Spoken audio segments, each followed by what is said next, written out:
Hello everyone, চলে আসলাম আমার একটা নতুন ব্লগ নিয়ে তোমাদের সঙ্গে। সকাল সকাল উঠেই দেখো এক গ্লাস গরম জল নিয়ে নিয়েছে, তারপর মধ্যে লেবুটাকে চিপড়াচ্ছি। তো এটা আমি রেগুলার খাই, তবে এটা কোনো ব্যাপার না, তবে হানিটা দিয়ে ফার্স্ট টাইম ট্রাই করছি। তো এটা কেমন খেতে জানি না, তবে খাওয়ার পর কিন্তু বেশ ভালোই লেগেছিলো। তারপর সোজা চলে গেছি কলেজের উদ্দেশ্যে, কারণ সকালবেলা আমি মেসেজ পেয়েছি যে আজকে কলেজে আছে ইন্টারনাল, তো যেতেই হবে। সামনে যেহেতু এক্সাম, তো দেখতে পাবে সেই ব্লগগুলো, কোথায় এক্সাম হচ্ছে কি না কি এখন আমি বলছি না।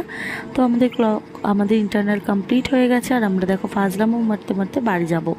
তো তাই তোমাদেরকে কলেজটা একটু শেয়ার করলাম, কেমন লাগছে জানিও আমার কলেজটা।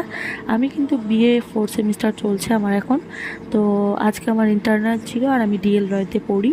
তো নতুন করে দেখো কলেজটাকে আবার সাজানো হচ্ছে। সামনে যে ইগলুটা দেখছো, এটার মধ্যে কিন্তু অনেক মাছ আছে।